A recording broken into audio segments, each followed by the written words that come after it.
so that was about reflection. The next thing is to talk about refraction. So the general thing that we're covering is the interaction between light and matter. Reflection is one of them. Another one is refraction. So the analogy that I gave you last time is think of a toy with two wheels and an axle.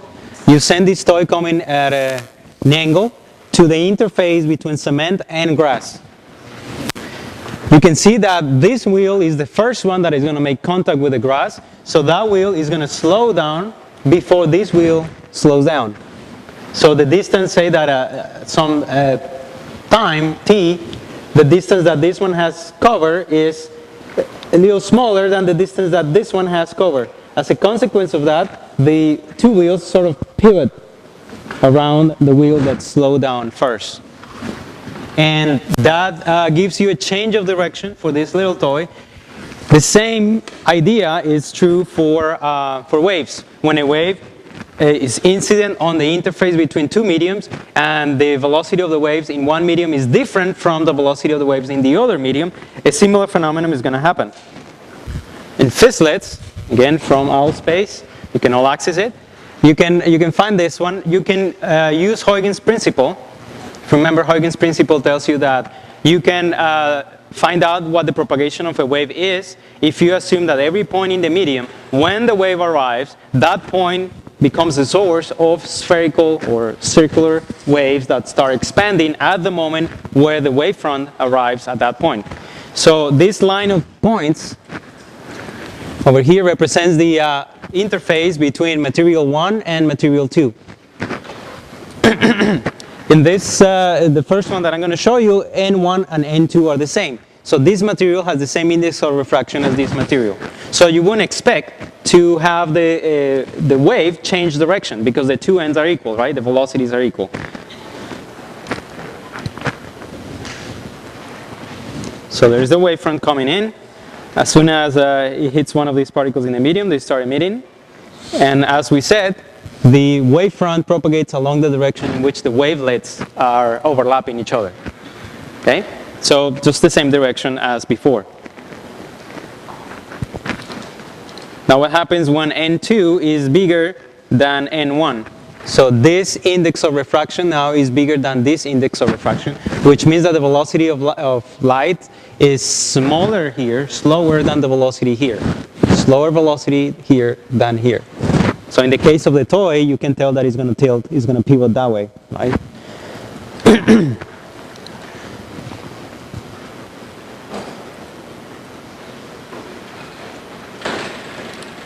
At that point, the wavefront hits the first particle here in the interface.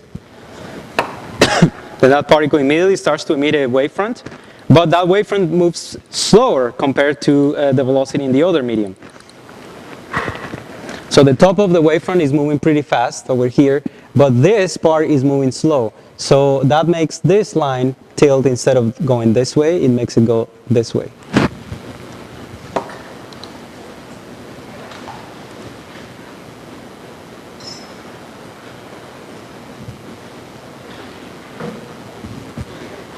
Then the other case is when N2 is smaller than N1.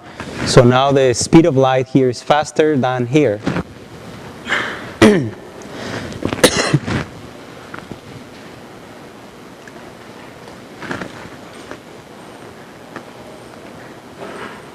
Now it bends the other way, right? The toy will pivot the other way in that case. So like if you're going from grass and then cement. Okay, so that's just to give you a general feeling for what's going on when you have a wave traveling at the interface between two media. You can do the geometry carefully, and you can see that in the book. I won't do it here, but what you end up with is an equation that tells you how much that relates the index of refraction in one medium and the sine of the angle of light that makes with the vertical, and the index of refraction in the other one, and the sine of the angle that the light makes in the other medium. So a light ray comes in this way. If the two ends had been the same, it would have continued to propagate this way, right? But since they're not, it bends either away from this line, or either that way or that way, either towards the normal or away from the normal. Okay.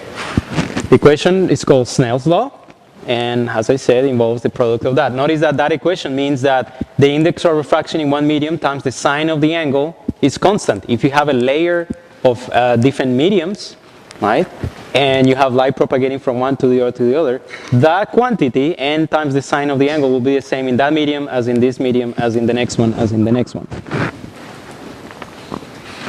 From the direction in which the light ray bends, you can tell what is the relationship between the indexes of refraction. In this example that we have here, the angle increase, right? Theta 2 is bigger than theta 1. So what does that tell you about the n's? About n2 compared to n1. If the angle is bigger, the sine of the angle is going to be bigger. If the sine of theta 2 is bigger, to compensate for this quantity being constant, the n2 will have to be smaller, right? So if you go from high index to low index, you bend away from the normal. The light ray bends away from the normal. In the opposite situation, where the n2 here is bigger than n1, you will have the light ray bend towards the normal. You will go this way. That would be if n2 is bigger than n1. Okay, so just by looking at the picture, you can tell what is the relationship between the indexes of refraction.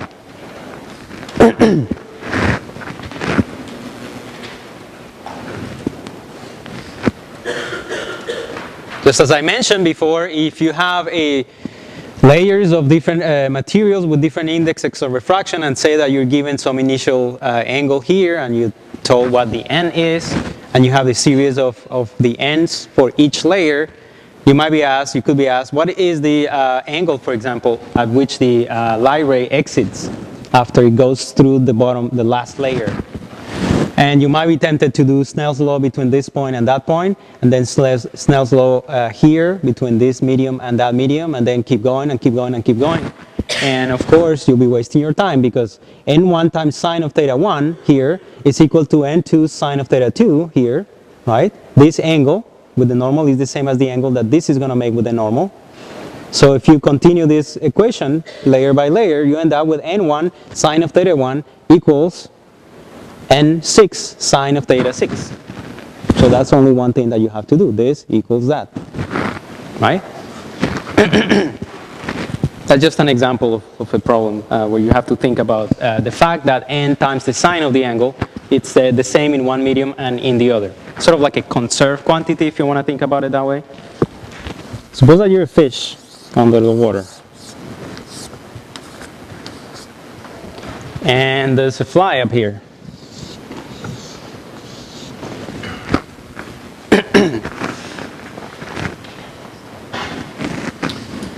When the fish looks up, it's going to see the fly somewhere, right? But refraction tells us that the fly might not be at the place where the fish thinks it is.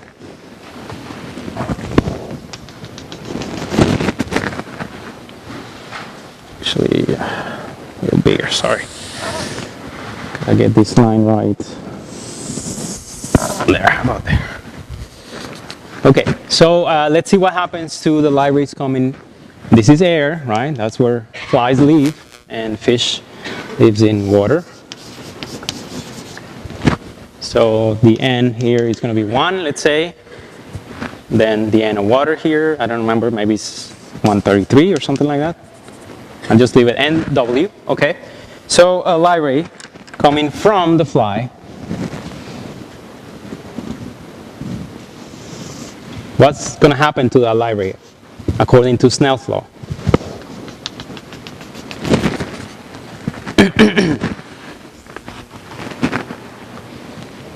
Let's say that the fly is at a distance s from the surface of the water. And let's look at this angle here that one of the light rays, of the infinite number of light rays, makes with the vertical. What's going to happen to that light ray? This is what would have happened if there was no difference in index of refraction, but there is, so it's going to bend either away or towards the normal. Which way is it going to be here? Since n, this is air, n equals 1, so this is going to have to be bigger than 1. let's give a number here. Oh, let's just leave it like that. Okay, since n is going to be bigger than 1, then this angle has to be smaller to compensate for that, because the product of n and the sine of the angle needs to be constant, right? So we do know that this line ray is going to bend towards the normal, which is this line, right?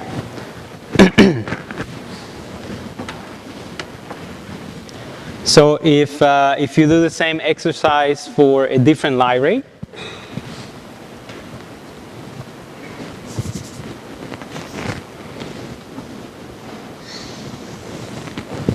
the same thing is going to happen to that line ray, right? Instead of continuing in a straight line, it's going to bend towards the normal. And you can prove that actually, if this angle alpha is small, all of those line rays, when you continue them, when you project them, stretch them back, they are going to intersect over here. From the way they're bending, you know that if there is an image of the fly that the fish is going to see, that image is going to be at a distance greater than s. If you want to call that distance s prime.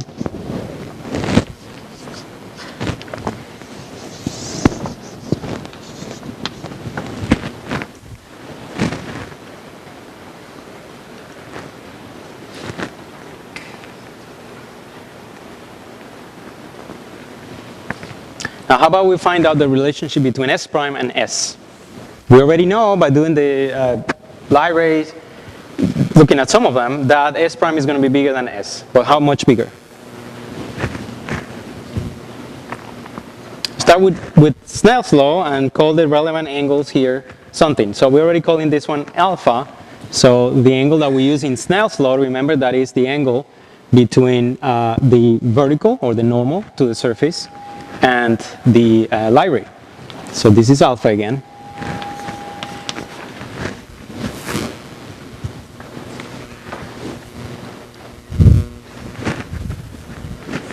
What's another angle that we're going to need? Let's call that beta.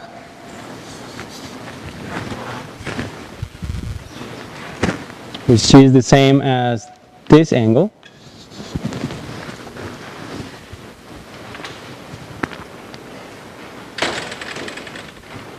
If this is beta, right?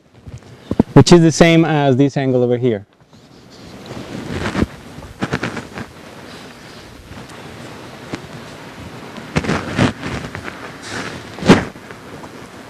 Let's call this distance x, just because we're going to be handling that distance in equation. Yeah. Let's do the geometry and use Snell's law. So what does Snell's law tell us about this?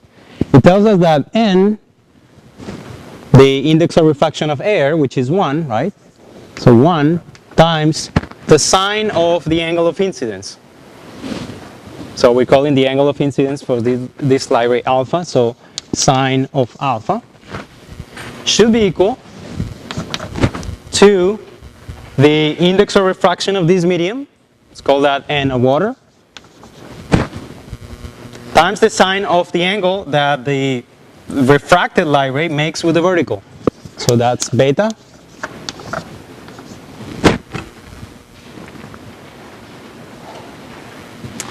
And as I said, if we assume that this angle is small, if we're not looking at light rays that are diverging greatly from the vertical, we can assume that alpha is going to be proportional to sine of alpha, the same for beta.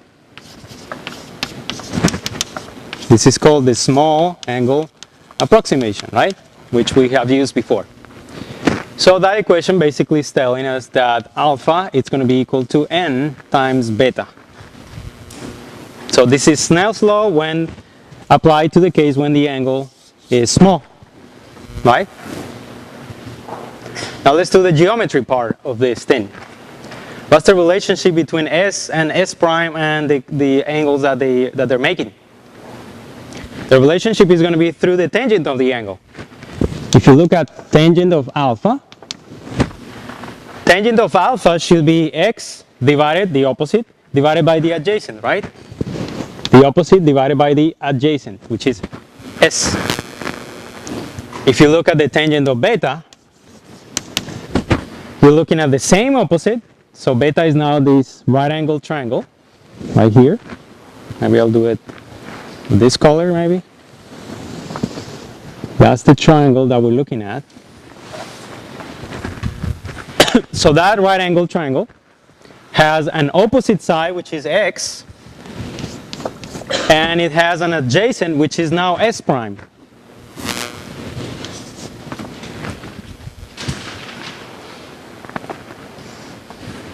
Since I'm not really interested in what's that x, that's just an arbitrary location where one of the light rays of the fly hits the water. I don't care about x, so I'm just going to replace it here. Solve it from here and put it here. And I'm going to use this small angle approximation also. So that first equation here says that alpha is going to be close to being x over s prime, right? And from the bottom one, we have that beta is approximately x, sorry, not over s prime, but s, x over s prime, that's beta.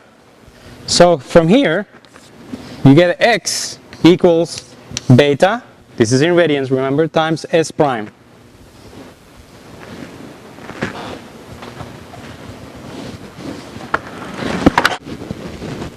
So we have x equals beta times s prime, and over there we have alpha equals x over s. So I'm just going to replace it here, and that will be beta s prime over s.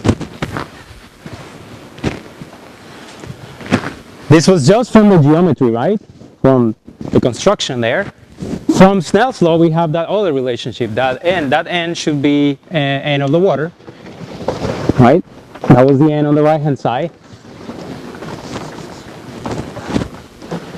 So from that relationship, we know that one angle is going to be bigger than the other one, and we know how much bigger.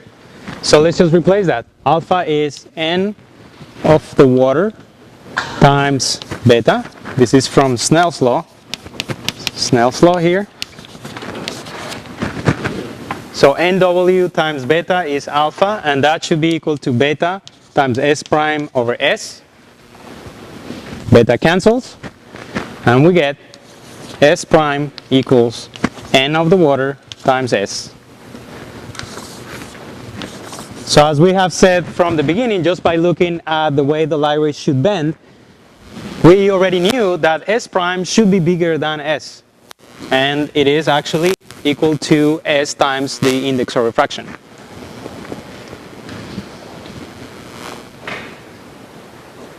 So for a fish, if you're in the business of catching a fly, and you want to, there's some fish, for example, that they can spit out water. When the water hits the fly falls on the water and then they eat it, right?